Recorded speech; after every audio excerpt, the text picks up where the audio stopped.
Welcome, welcome, folks. Thanks for joining us today. Let us know where you're joining us from. We need some music. I have a couple of options. I think this one maybe. Let's see. I loved you the first time I looked into them there eyes. Got a cute little way of flirting with them there eyes. You make me oh so happy. You make me blue. Falling no stalling and a great big way for you. Jumping, you started something with them there eyes. Watch out, brown eyes, if you're wise. They sparkle, they bubble. Get you in a whole lot of trouble, yes, baby. Them there All right, welcome, folks. Thanks for joining us. Let us know where you're joining us from. Put it in the chat, and Rodney will get the chat. I'm monitoring the chat from Yes. Kensington, California. All right, welcome. Thanks for joining us today. And we'll go ahead and start. We have a lot to cover today. And welcome to Museum of the African Diaspora. And this is Art as We See It. My name is Sudey, and I'm here with my colleagues and friends, Dimitri, Remy, Charlie, and Rodney. We have a second grade class. Yoo-hoo-hoo! Hey, better watch your language. Yay, thanks for joining us today. We also have someone from Tampa, Florida. So we're bi-coastal in Los Angeles. Okay. Nice. Oh, I'm so glad. Okay, we have a lot of representation today, so that's nice. So Moab's physical building is currently closed, but you can still get your fill of art and art of the African diaspora through our online programs every other Thursday at 2 p.m. Pacific Standard Time. We invite you to join us as we look at art with you with curiosity and wonder. And if you're joining us on Facebook, please leave a comment and we'll jump in and out of Zoom to check on you. And before we start, let's take a deep breath in. And let's have a moment of silence as we stand in solidarity with Black Lives Matter and honor the lives that were lost due to police brutality.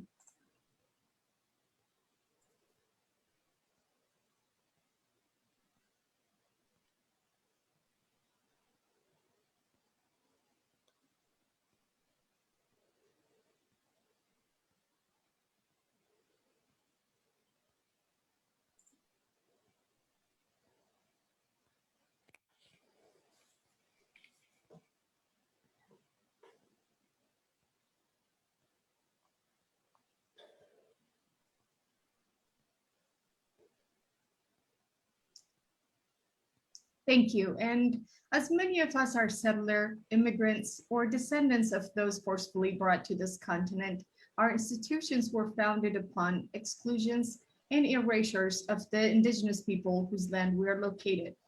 With deep respect, Moab acknowledges that even in virtual space, our people, our work, and our network service are on native lands.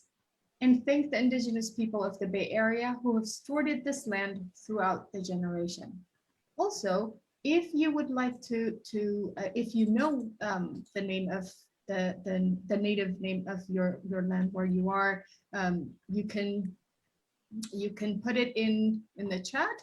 If not, there's also a website that we can put in the chat for you to let us know. I believe I have it somewhere here.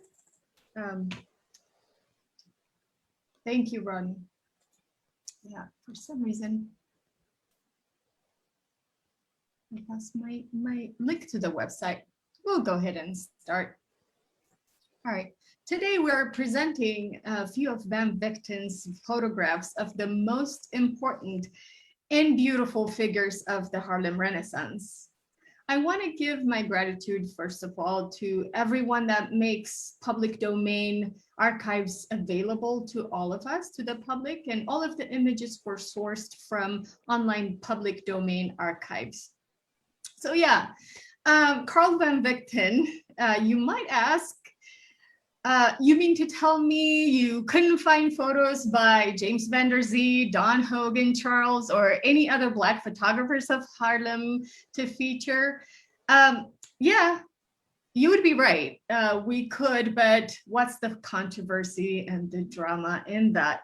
So hold on tight. We will get to all of that in a second. And before that, I just want us to transport ourselves to that era, to the 1930s, late 20s, mid 20s to 30s era, and enjoy a little bit of music first.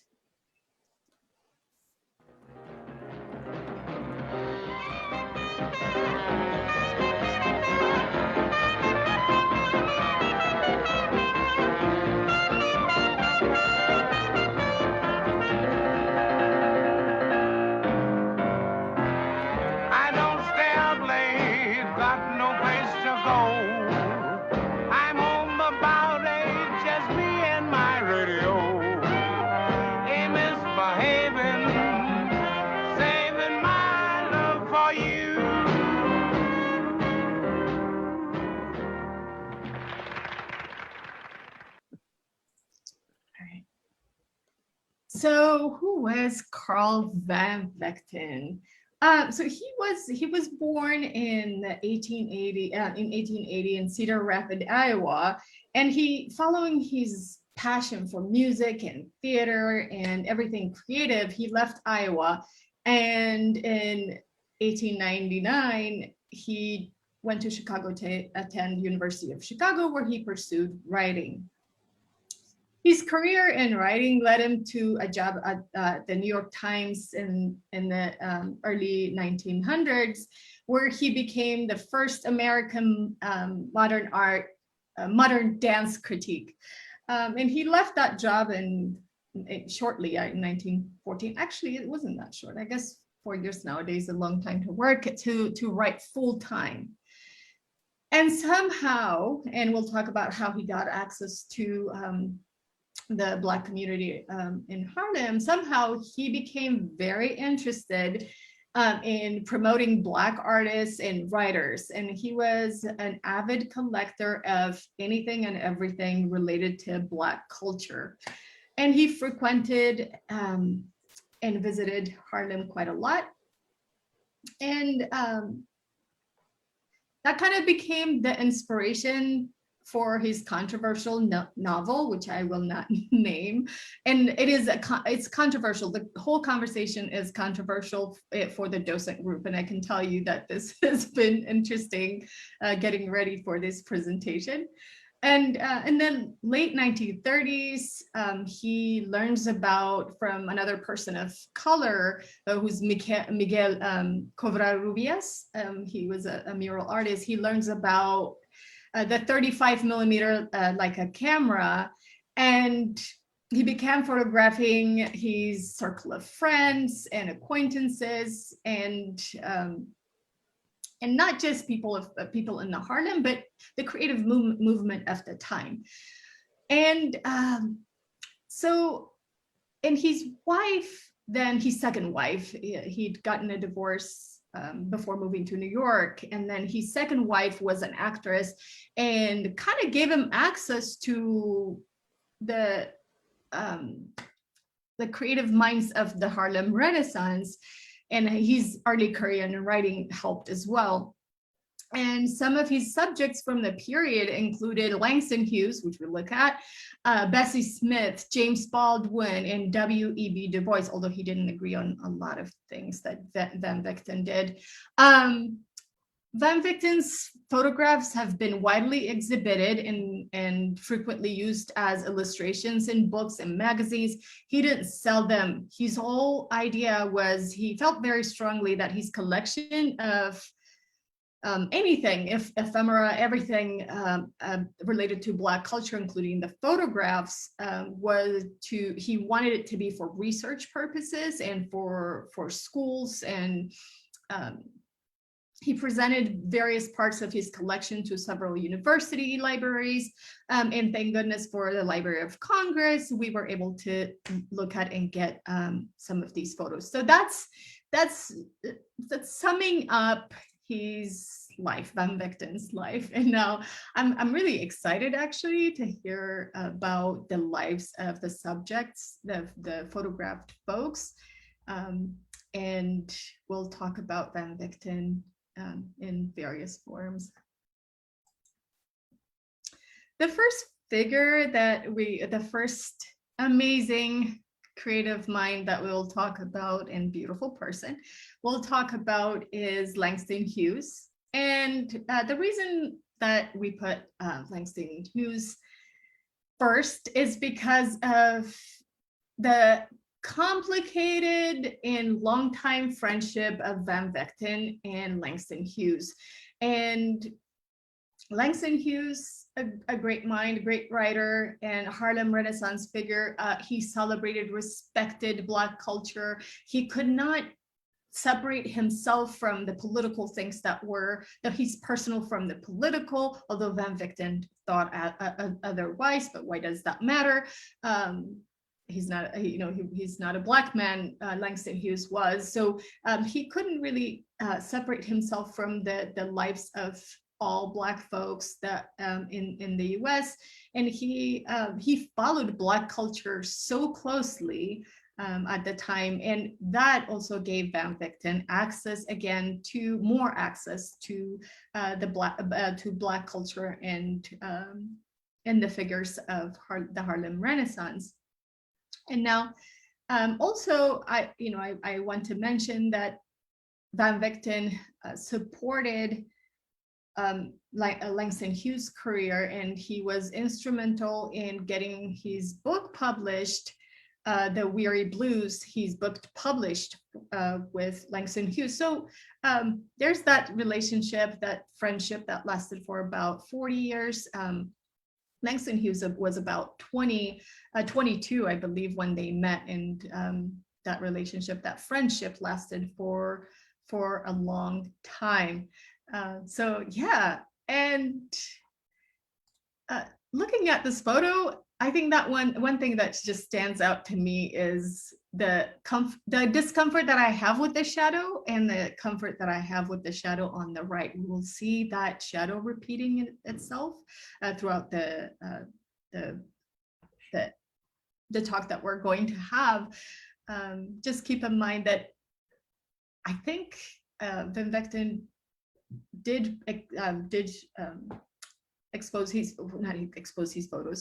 process his photos in his own dark room, but also some of them were studio done. So we'll see. Yeah, I want to hear your thoughts. Put them in the chat. Yeah, we're eager to hear those thoughts. I do think it's a very curious shadow that you see there. It It is. makes you think about the light source being, off to the right, which is an odd place to put a light source.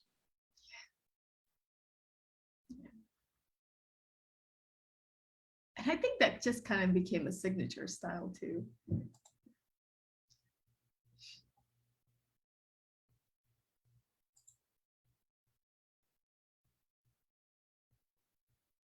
And we have Zora Neale Hurston here, and I'll let Charlie tell us a little bit more about that. Yeah, this is a nice photograph. What I like about this photograph is that it really, this photograph was taken in 1938, so we're really at the end of the Deco period. So you see that really typical zigzag design that you would see in Deco design, in architecture, in art. Plus, she's got that fedora. So this really puts us in a very specific time. For our second graders who might not know who Zora Neale Hurston was, she was a really important writer during the Harlem Renaissance. And then her stuff kind of went out of favor for a long time. And then she was rediscovered by Alice Walker in the 70s. And then her name really popped up again as a really important writer. But she herself was a very controversial figure. For example, she wrote, and Dimitri's pointing out that she was also an anthropologist as well, and did a lot of interesting and controversial work in the field of anthropology as well.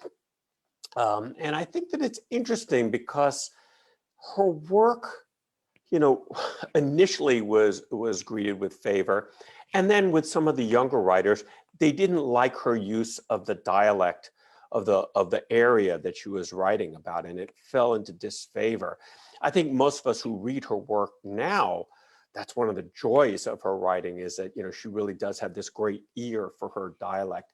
But she was a controversial figure in other ways. She was very, very conservative and very different from a lot of the other members of the Harlem Renaissance. For example, she was a staunch Republican and voted against FDR. She was very strongly against the New Deal. So she had a lot of interesting aspects to her life, and it's hard to just take her you know, at a single look. You really get this idea of a multifaceted person who was extremely intelligent. You know, she went to Columbia and, well, Barnard initially, after studying at Morehouse and some other places, but she'd work at Barnard, which is affiliated with Columbia, and so she was doing classwork at both those places, and just had a fascinating life. Her work is really well worth reading, I think. You know, I think, again, it really gives you a particular place and time when you read her works. But what do you all think of the photograph itself? Do you have thoughts about the style of the photograph? I think this is one of the most famous photographs of Zora. You know, it's like the one, and I think that's the case with a lot of Van Vechten's work, is that I think because of their accessibility in the public domain, they become these these iconographic, I can't even say the word right now, photos of these people. And, you know, I think, you know, Zora was able to capture so much of African American culture and history and our sayings. And so you're right, like Charlie. Yeah, I think definitely in later times, you know, she's a scholar who, when I read her works, it reminds me of family, you know, that I have, and the way that Black folks say things, the way that we think. And you know, I think this photograph of her looking, you know, to the side, not looking directly at the photograph, he kind of chooses to print this in a very medium, like it's more towards gray. The blacks and the whites are not as pronounced. And I think, yeah, if she was kind of this moderate figure as opposed to Langston Hughes, you know, even the way that the lighting is approached. But I wonder if it's natural lighting. You know, I wonder if it depends on the time of the day, when the photograph was taken, and maybe this is a window that the light is coming through. I don't know. I don't know that he had lighting equipment set up. And so, you know, maybe Langston was like in a summer day. I don't know. I'm making stuff up right now. And that's why we get the dark, dark shadows. And maybe she's in the fall. I mean, even based off of what she's wearing, maybe this is the fall and the light's a little less intense. Maybe it's like he liked taking people's pictures in the late afternoon, and they would do these sessions and then go off somewhere for drinks or Oh, something. yeah, yeah, yeah. I particularly love what she is wearing. I think you're right, Dimitri, with this photograph. It's quintessentially Zora. It's like when you see this, if even if you don't know that much, it's become a classic picture of her wearing her fedora, and the darkness of the fedora with the darkness of the belt that she's wearing slightly higher than the waist as well, which is very different from some of the other pictures that we were looking at of earlier period where the waists were so tiny and on the waistline, and then just the softness of the sweater that she's wearing, you know, like we're looking at the textures as well, you know, again, her hair, the way it's cut, just under the hat and the beads, just very, very simple, um, and almost understated. And I think, yes, you know, we could use the word she's dressed conservatively. Um, but I think when I look at her, it almost looks like she's like, don't take this look for weakness, honey. You know what I'm saying? Like if I was to put words in her mouth, which she's a writer, so I wouldn't really dare put words in her mouth, But this air of dignity and grace to her that I particularly love with this. I feel like she enjoys who she is from this photograph. And don't you get a sense that Van Vechten he was in the right place at the right time, capturing these cultural figures who are going to become giants of 20th century American culture, but at a time before they've really achieved that fame. Hmm. Yeah, he just, like a lot of people, he was an opportunist. Oops, who said that? Oops. And Moving speaking of, along. yeah, speaking of towering figures, so James Baldwin, I love this picture because he's so young, and I think 1955 is the year he published Notes of a Native Son, and establishing himself as one of the greatest American writers. But I just love, like, he looks very, I don't know, very youthful in this picture.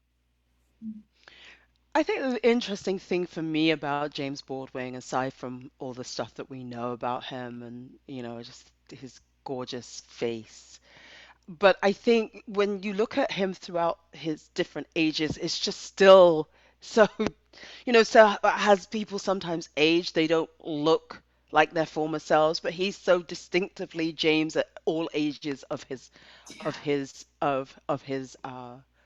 growth or lifespan, which is like those eyes are just quintessentially, like, yeah.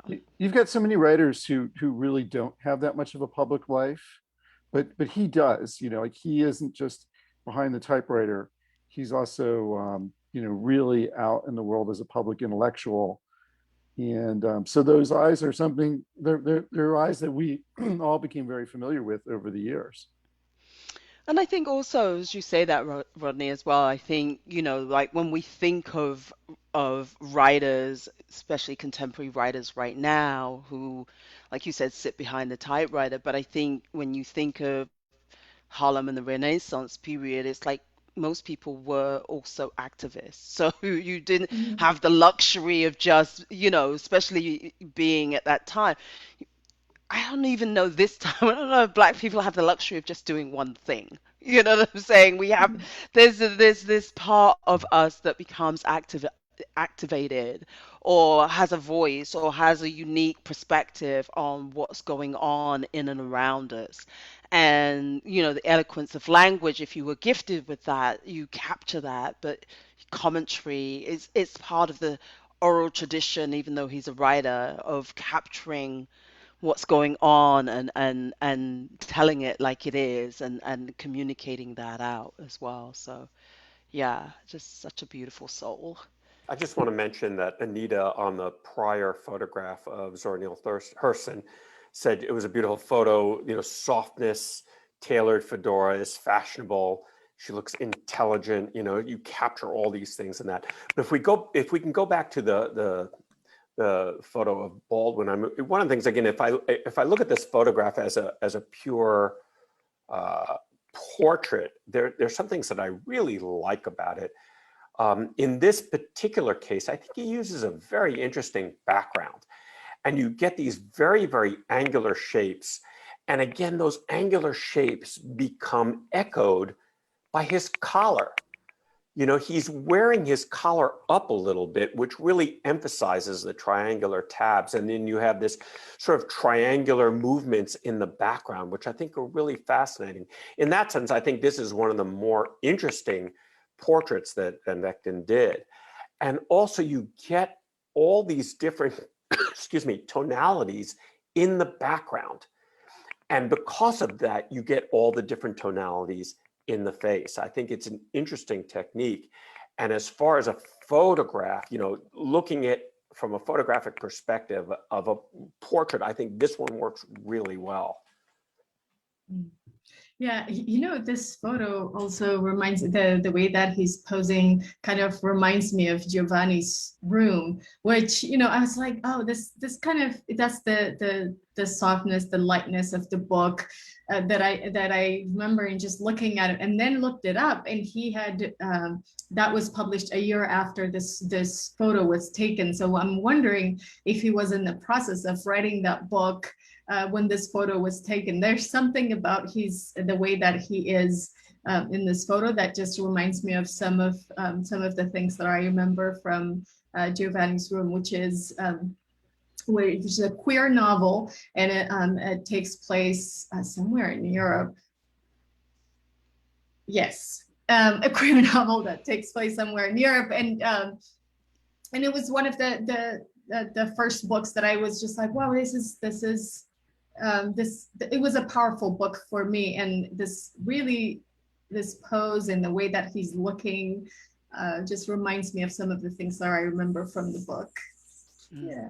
I also think like the flipping of the collar that you mentioned, Charlie, as well. For me, it's almost reminiscent of the 70s and not so much of the 50s, when everybody was in the 70s wearing those bigger collars and flipping it up and just had it all going on like that. Yeah. And then look at the furrows in it, between his eyebrows. And look at how that is also echoed with the sort of furrows of the curtain. I love it when photographs do that, when they sort of repeat a certain theme or motif or pattern. And to me, that makes for a richer photograph. Mm-hmm.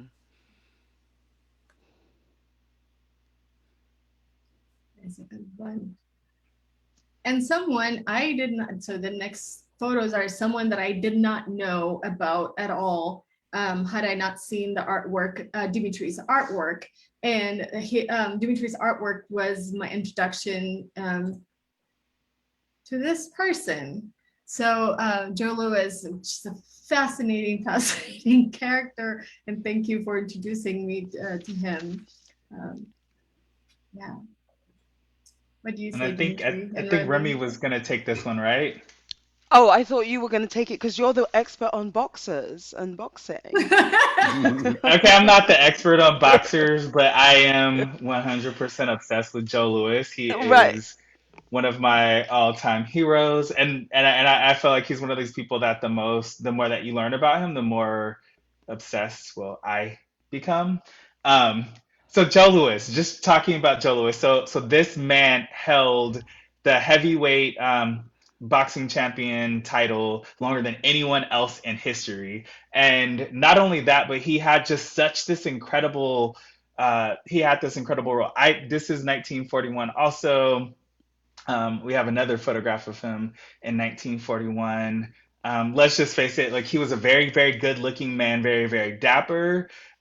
He was like this first African American who was able to cross over and become a hero that represented all of America. And, no other African American had ever done this in history. So, you look at anybody who preceded him, and even the press didn't use stereotypical racialized language to talk about Joe Louis. He was an American hero. He went and actually fought in the war uh, for several years. Decides to enlist himself in the war, and really this whole time he starts to advocate for African Americans and equality for African Americans. And so in a lot of ways, he wasn't just this boxer who, was well spoken and well, perceived and dressed. Like he also actively fought for the rights of African Americans. And he was this hero figure. You've got this African American guy who can go and punch a white man and not get in trouble for it.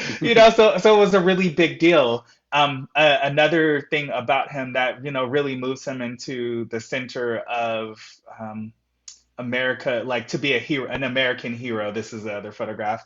Is when he defeats Max Schmeling in their second round. So the first time that they fought, Schmeling defeated Joe Louis, and then they had a rematch. And of course Hitler's like, okay, this proves our superiority. So in the rematch, Joe destroys him. And so, then he also supports America's or and the Western world that was anti-Nazi, the anti-Nazi sentiment. And so, anytime he won a battle, also African Americans were glued to their radios, their early televisions if they had them, and would run out into the middle of the streets, simultaneously enjoy whenever he won because it represented African American greatness. So yeah, hero of Yeah. mine. The more that I learn about him, the more I'm just like totally obsessed by this man. He um he also won 27 fights by knockout. Um, like you said, he reigned for 12 years as a heavyweight. And if you actually look at him, he's not, if you look at that first photograph where you see him sitting, he is not a big guy. He doesn't look like he's a big guy. So imagine that. I mean, 1951, I think he beats Rocky Marciano. You know what I'm saying? I mean, this guy really like, that he would do in World War II, he would do exhibition matches to improve the morale of the troops. So not only is he a boxer, he's a veteran, he's an activist, and I think he is a grandson of people who were sharecroppers. So he came from very humble beginnings to be this giant of a personality. Um, I think he one of the things that I know that in his that I read that during his professional career he managed to amass over $5 million, which you actually think about that at that time from boxing. But unfortunately, he did retire with, not very much money. I think we've heard that story before. Um, Yeah, taxes destroyed him. Even though he yeah, donated most of his his earnings to money, yep. charity, the IRS still decided to come through and take him out. And also, even once he retired from the ring, he returned to the ring as well. And so, I mean, I just think I love what you were saying, Dimitri, because I just like the courage, the self-advocacy and the advocacy of our people that was always at the forefront of what he was doing, is lifting up the communities that he was part of as well. So, thank you, Joe Lewis.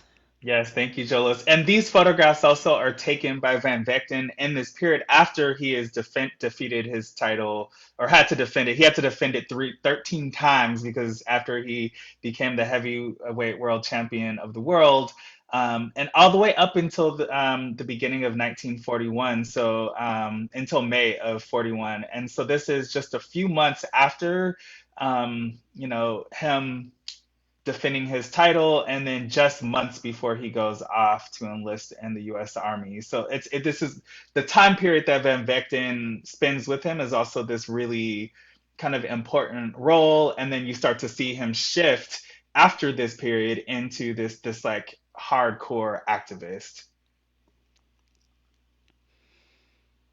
Interesting too, if you follow boxing, which I don't really, he was a heavyweight, right? And you look at those pictures of him without a shirt on, he looks like a welterweight or a lightweight now. He just doesn't have the kind of size that we think of As a heavyweight. for boxers, for heavyweight boxers. And Max Schmeling, of course, was enormous. Max Schmeling, I can't remember how much taller he was. He was like a head taller He than was he like was. 6'8" or something crazy, Yeah. I mean, he was a insane. huge guy, and so it really was quite an amazing feat that he beat him in the rematch. Yeah, and also the other thing when I was reading on this as well is that he was laid to rest in Arlington with full military honors as well. And so, even though the taxman came through, they still had to give you your honors, Joe. I mean, they had to just be like bow. So, yeah. Do you think that his heroism set the stage for Jackie Robinson in the role that he would Oh, play? that's a really good one. He actually recruited Jackie Robinson into the military. he encouraged the U.S. Army to start, I forget the name of it, but it encouraged African Americans to enroll. And so he actually kind of was a mentor to Jackie Robinson. You also should note, see, I will go off on him forever, but Joe Lewis also I Go think is ahead, important. Dimitri. It's important to note that he also played an integral part in not only in the integration of baseball through Jackie Robinson, but he himself integrated the game of golf in 1952. So, I mean, come on, we can just go on for him for hours and hours because he was pretty amazing. That's that. See, I knew it. I knew you and Remy were gonna bring it. I want to go back to that shadow again. And we see it again on these photos. We see it on James Baldwin's photo. It's that shadow that's on the right side. And we see it on the portraits as well. And I wonder, I mean, if it is, I mean, this is definitely natural light. And what time could this be? Is that intentional? Like I only take photos at 2 o'clock in the afternoon kind of thing. Yeah, right before happy hour, maybe. right before happy hour.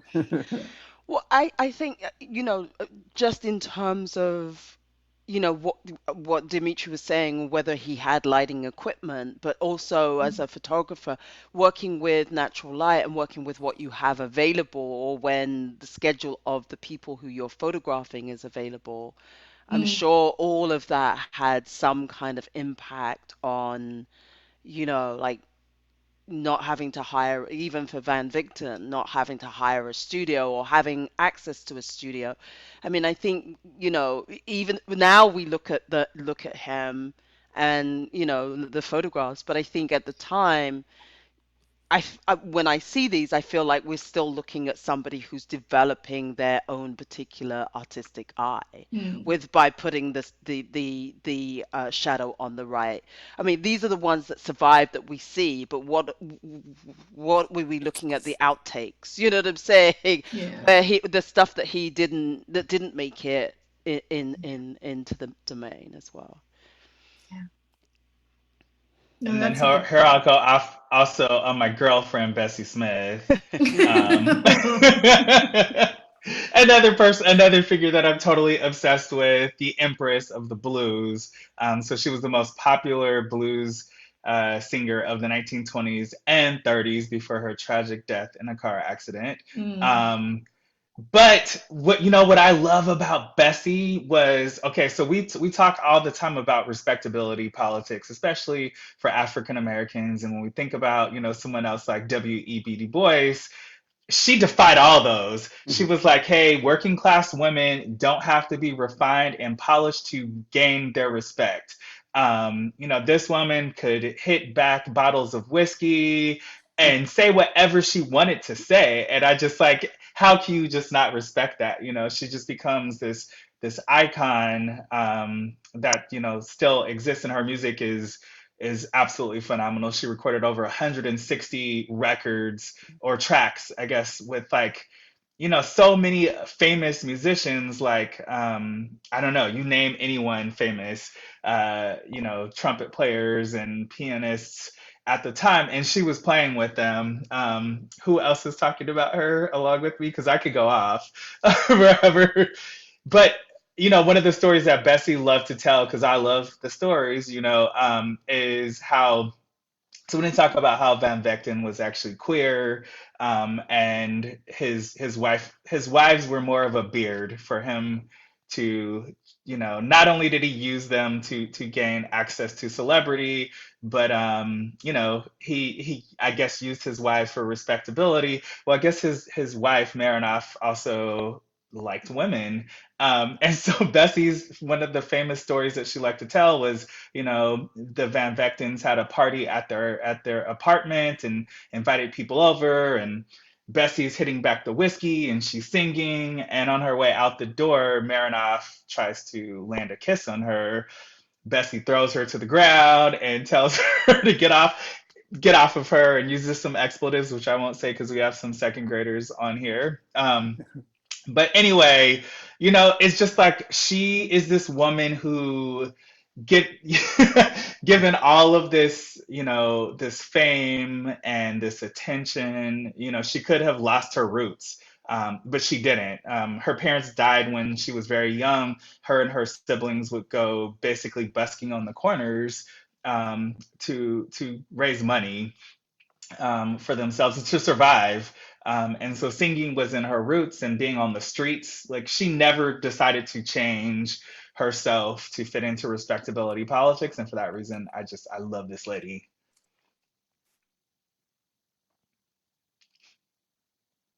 Anybody else want to kind of add on? I like the way that he also captures her. Her persona of this drinking, smoking, and the nightclub kind of lady. He captures this other side of her, which also indicates, even though Bessie and Van Vecten's wife didn't have the best relationship, Van Vecten kept a really good relationship with her, and I feel like you can see that bond, through the photographs. And don't we see that running through all these photographs, that there is a trust, and in the way he is portraying them, strikes me as uniformly respectful, and I think he understands the place that these people have and will have. I love this photograph of her because, one of the things I get the feeling of is that she's a woman of big appetites, plural, and that she enjoyed her appetites, whatever they be, and however she wanted to have them. And again, I think for women to have agency over themselves, their appetites at that time was often shunned upon, and for her to just be as big as she is, and I think it also helps that she had big talent to back up anything that she was saying. She had more than enough talent. So yeah, absolutely, we have to salute you, Bessie. We see all these shadows in these pictures, but these are people that themselves cast enormous shadows on the culture as a whole. Hmm.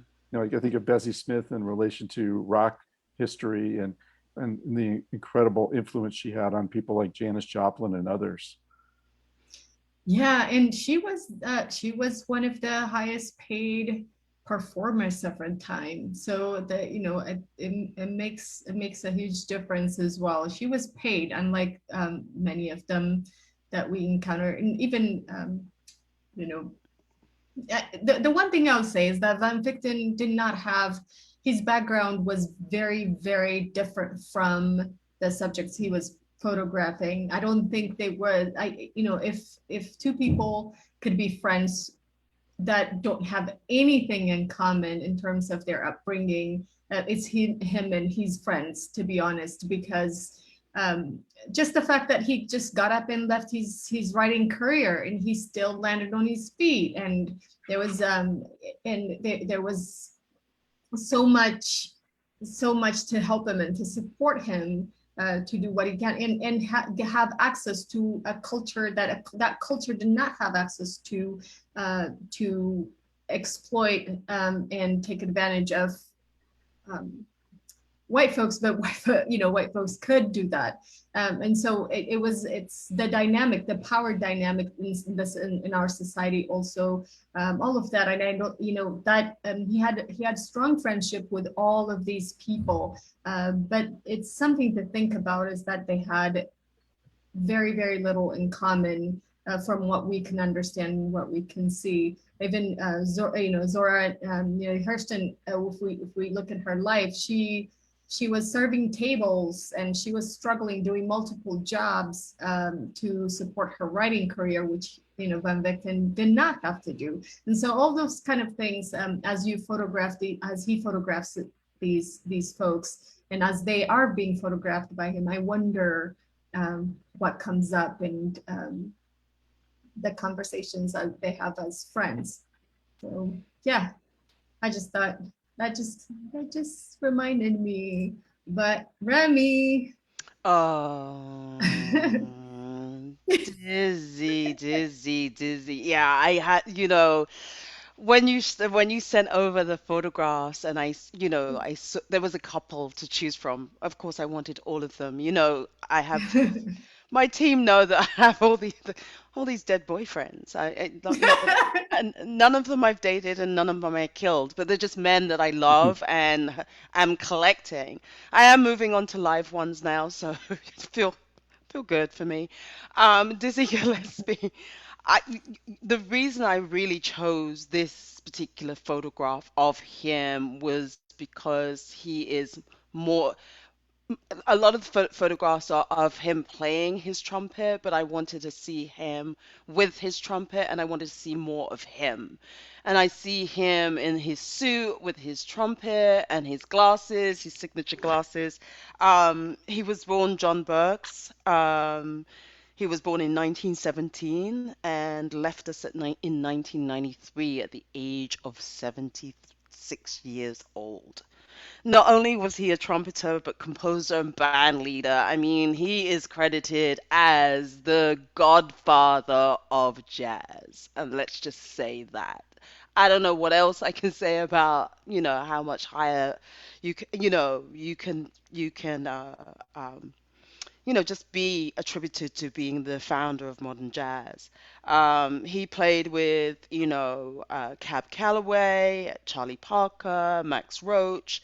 I mean, he was somebody I think also who was, uh, through his music, really tapping into, the Latin Afro-Cuban, really kind of has that diasporic voice of looking at his way of advocacy and weaving all of the interconnectedness to those communities through his music and stuff like that.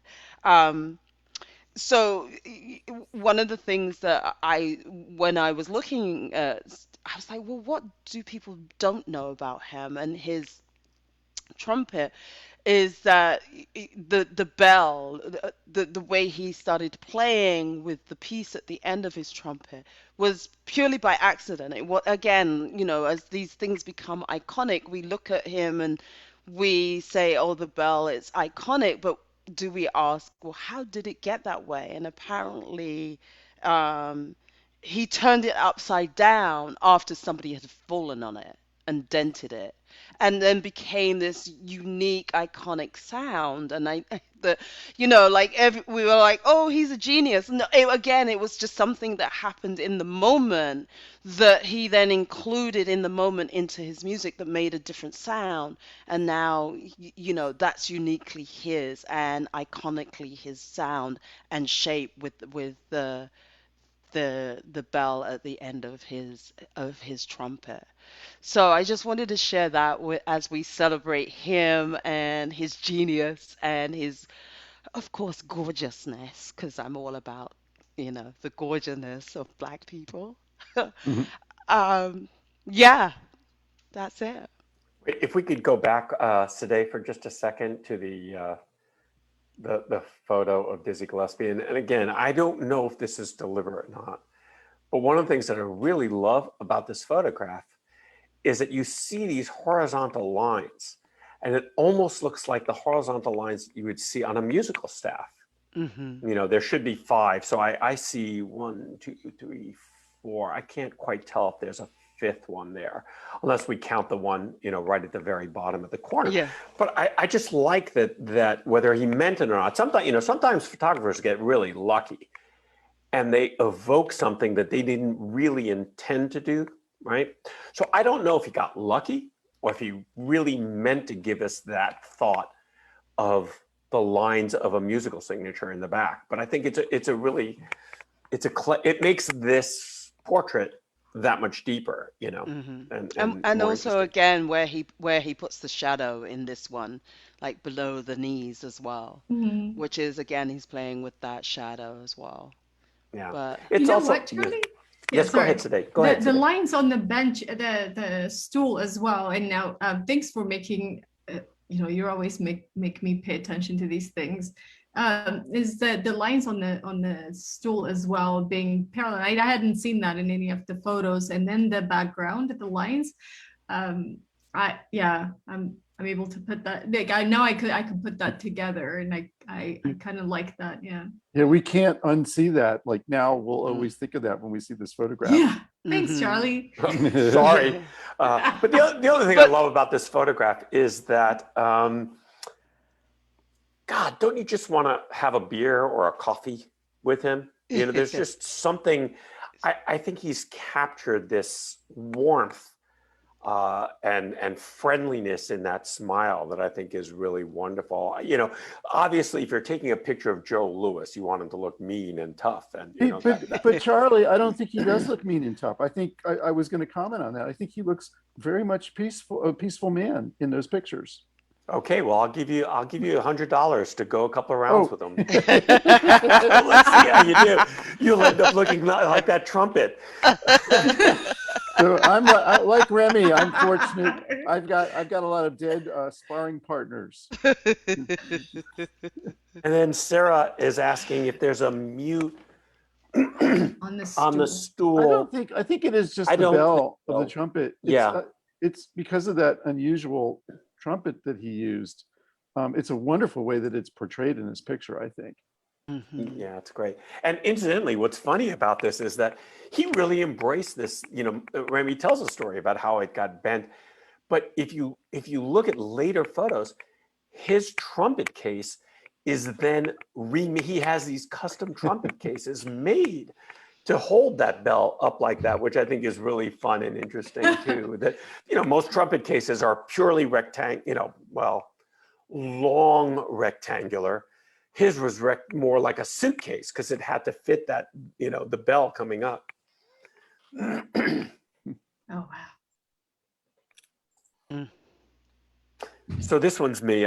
This is Bill Robinson, who, you know, we know as Bojangles, and you know, for our second graders, I'm sure they have no idea who Mr. Bojangles is. You know, but he was an incredibly important and present dancer in the early part of the 20th century, and became the wealthiest and most well-known of the Black entertainers in the early part of the 20th century.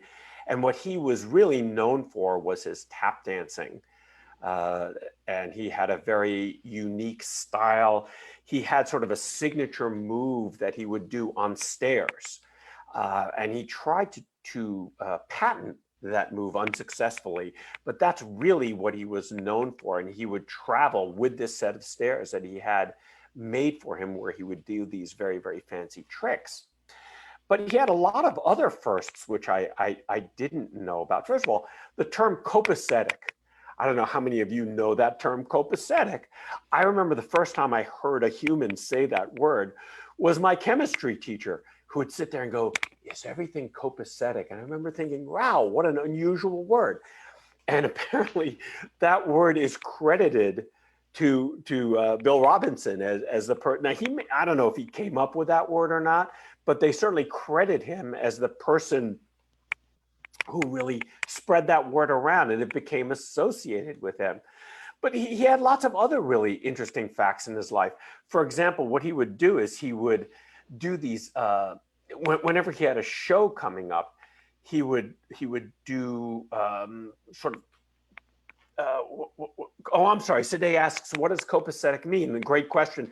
Copacetic means cool. Is everything cool? Is everything okay? Is everything all right? And Dimitri says people stopped saying it in the 60s. And I think it's really funny because my chemistry teacher was kind of like an ex-hippie. And so, you know, although he had kind of long hair too. So sure, that would fit in, that he was you know, I took chemistry in the late 70s, early 80s, and it would make sense that he would have used that word. But the other thing, he would do these sort of events to advertise his shows coming up. And he would do things like run backwards. And he apparently holds the world's record for running backwards for a 100-yard dash. So, there's all these things that are about him that are very interesting. And then, of course, in terms of race relations, he was really important. He did a lot for race relations. And, those of us who are older may know Shirley Temple films where he and she danced together. But for a lot of people, that was really shocking to see a Black man dancing with a white girl. And it was really something that was very upsetting for people. And in fact, they used to cut out portions of the film where they'd be holding hands so that it was really, it was a really troubling time in film and in entertainment generally, if you were a Black man. But he really opened that up. He was really the first Black man to star in a Broadway dance production. And not only that, but he really worked for that idea of race relations long after his dancing career. He used to tell this anecdote about how he went to a restaurant and someone at another table complained that they were serving this Black man at this restaurant. And he called over the manager of the restaurant and he said to the manager, "Hey, let me borrow a $10 bill for a second." So the manager gives him a $10 bill. He pulls out his wallet and pulls out, I don't know, 5 or 6 other $10 bills, mix them up, fans them out and says to the manager, "Can you tell which is the colored bill?" And the manager says, "No, of course not." And of course, he ended up getting served because of that.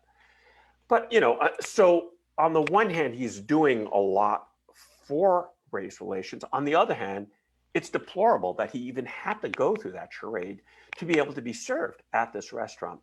So a really interesting figure. And if you go see a Shirley Temple movie, many of them have him. And the two of them had a lifelong relationship. She adored him and she felt like he talked to her as an adult, not as a little kid. And she always really appreciated that. And the two of them were really, really fond of each other. And their chemistry, that fondness, is, I think, what made those films so wonderful for people.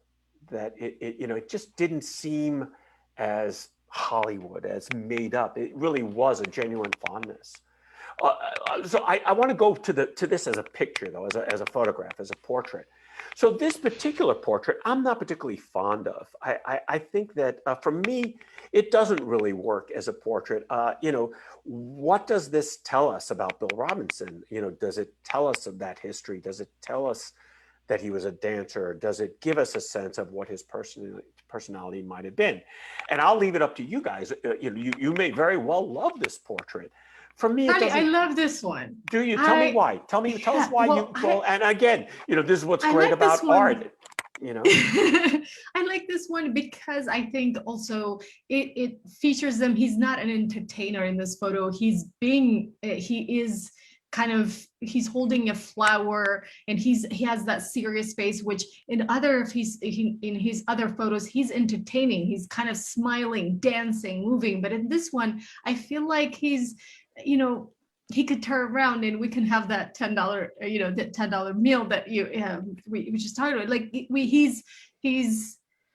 he's kind of serious. He's in a thought, not just movement and not in the movement and all the photos that I've seen. Another thing that I like about this is I'm thinking these are magnolias, the flowers that are in the background. And then also in his hand, and it kind of conjured that thing in my mind of the relationship of the South. And I think of the South and when I think of magnolias, I usually think of the South and that connection of the migration and how that connection with Harlem Renaissance and magnolias have such significance, and for it softens him, although his own performance is soft and nice and happy and cuddly to be, but it softens him in a way, this photo. And I really like how Van Victen has all these backgrounds. Like, where does he even get them? Does he go to the fabric store and just, I don't know. If every person has a different background, it's insane. Yeah. I want to do like a collage of his backgrounds and see what happens, I agree with you today. I really like this picture of him in his suit. I mean, that's the first thing that I see is this suit and his tie. But also, when I look at this one, it kind of reminds me of Kehinde Wiley, where he has the Oh. background and then in the foreground, the flowers or Mhm. whatever he's put in the background and ends up on the person. So I kind of it kind of gives me that feeling too. It's like if Kehinde was to photograph or portray Bill Robinson, that's Yeah. definitely something he might do. I love that connection, Remy. I think you're spot Me too. on with that. Yeah. Mhm.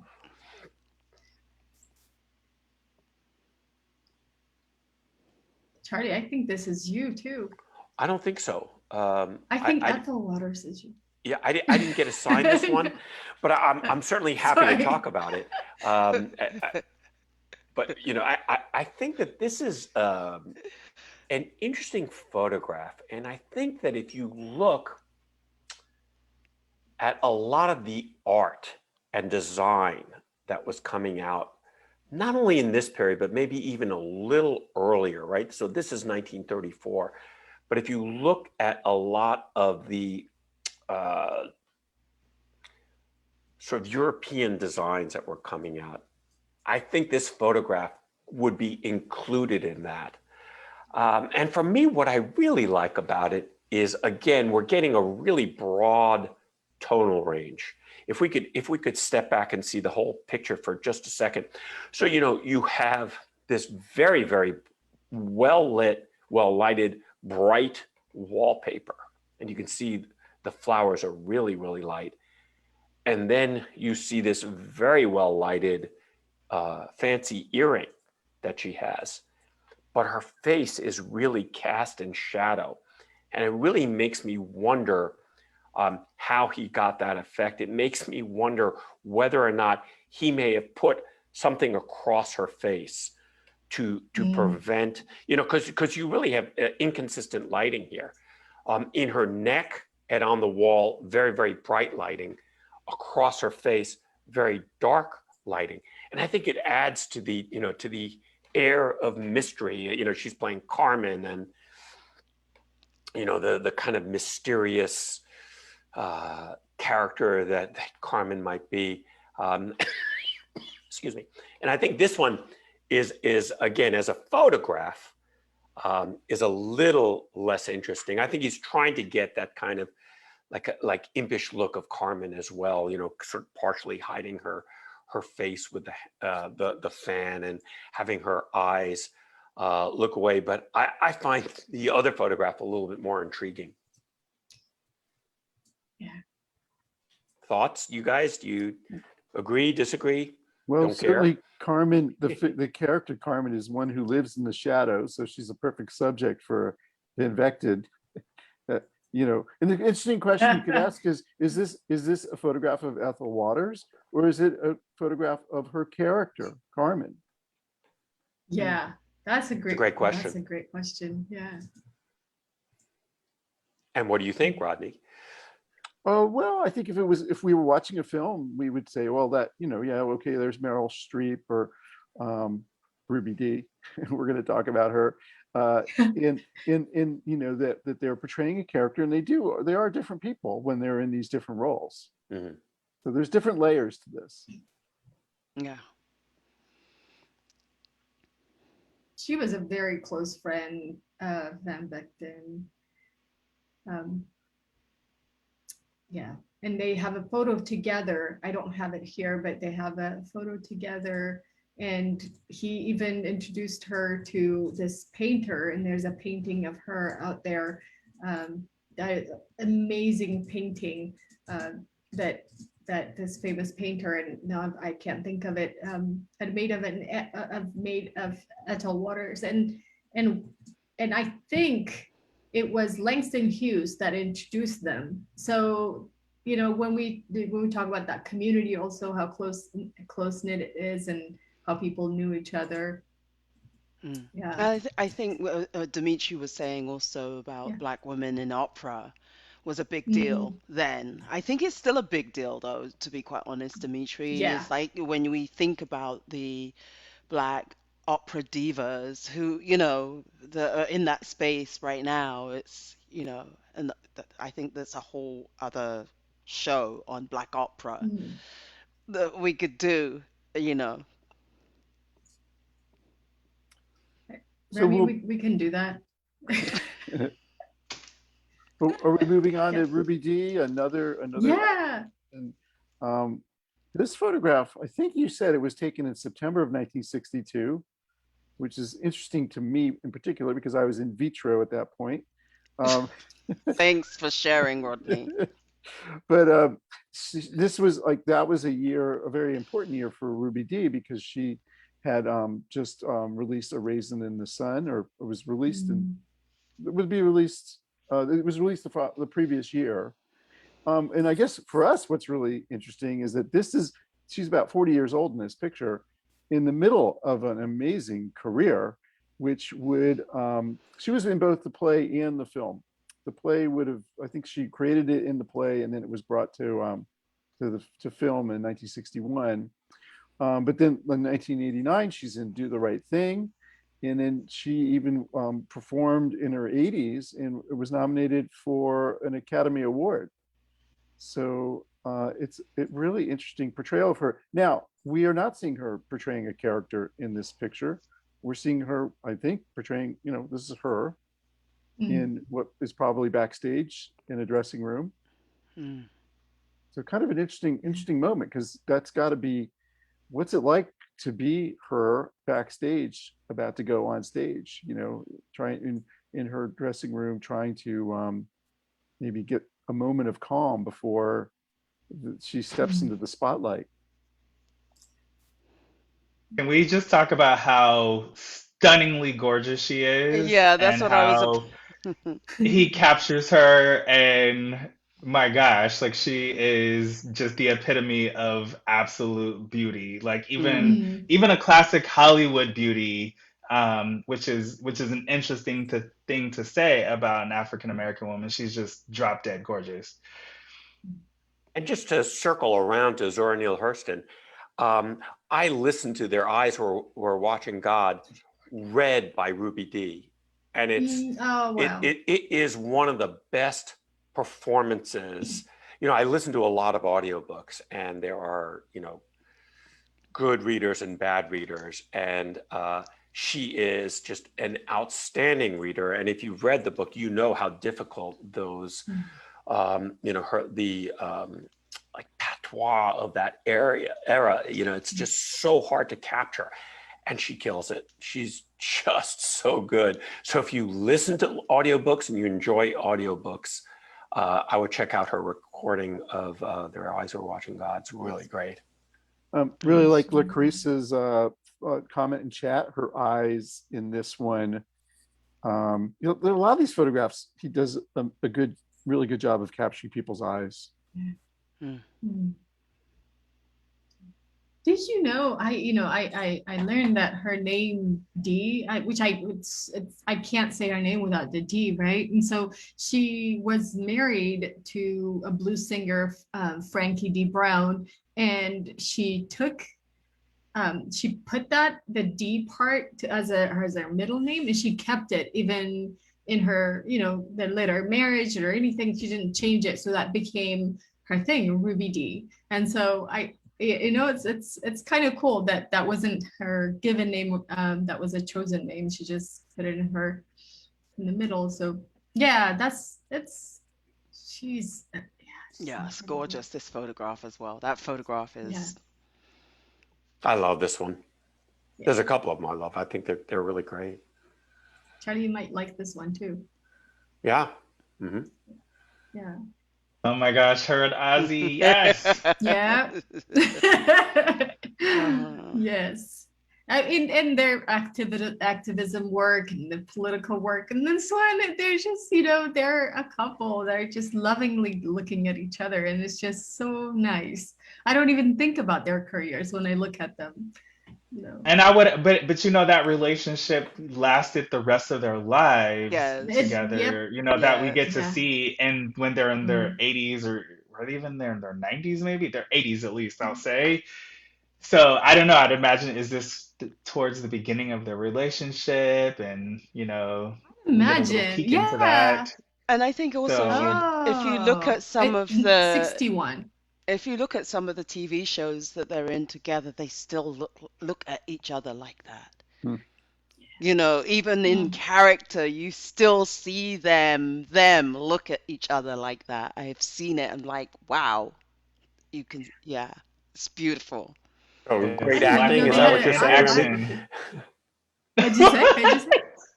Go Great ahead. acting. Is that what you're saying? Or As that's called black love, baby, black love. Amen.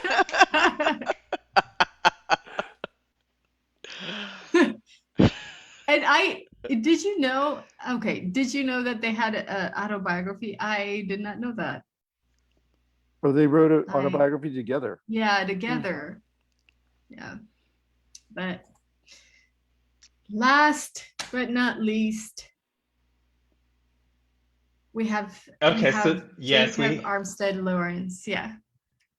Oh wow, you even go with his middle name. So Jacob Lawrence, I don't know if anyone else was talking about him, but you know, I he's just someone that I think I took for granted, you know, as one of the earliest African American artists that I was exposed to, and who's just always been around. But the more that I found out about his story, you know, and preparing for this, the more I'm just like, oh my gosh, this guy was amazing. So, you know, his he ended up in foster care for a while as a child, and then he goes back to meet his mother and stay with her in Harlem. Um, so his father had died when he was in early age, and his mother really struggled to take care of the family. So he entered the foster care system, and then is able to come back out and live with her in Harlem. And I guess he was a very active child still at this point. And so she enrolls him in art classes. And Mm. so he pursues art, and just is drawing and sketching and painting on every single thing that he possibly can. Anyway, he ends up dropping out of school at the age of 16, and somehow ends up taking classes at where is it at, the Harlem Art Workshop. And his classes are taught by Charles Alston. So if you're talking about Harlem Renaissance era artists of import, you know, you have to talk about Charles Alston. Mm. And then anyway, he ends up meeting someone else that we talk about, Augusta Savage, and Augusta Savage really takes him under her wings and helps him to secure a scholarship to attend the American Artist School, and then also helps him to secure a paid position with the WPA, the Works Progress Administration. And so he just is in the right places at the right time, meeting the right people in Harlem. Mm. And at the age of 21, paints his whole series about Toussaint Louverture. And it's, if you know, I know that there's second graders. There's a book that of his that has that puts all the photographs all the paintings together. I'm sorry, and he develops this style that he ends up calling dynamic cubism, and it had nothing to do with French cubism. It was all about Harlem and the lights, the colors, the movements, everything that he saw within Harlem. And at the age of 23, he paints the Great Migration series, which becomes his most famous series of all time. And it's jointly purchased by the Phillips Collection and MoMA immediately. And he just, his like star just rises really, really fast at this point. He also goes on to paint Harriet Tubman's life story, as well as Frederick Douglass. So to bring in other folks we've spoken about in Mm. our series of docent talks. Um, and then also he goes into he enrolls him, or he gets drafted, I'm sorry, into the U.S. Coast Guard during World War II, and he continues to paint and draw. Unfortunately, all of those were lost. All of those works were lost while he was in service.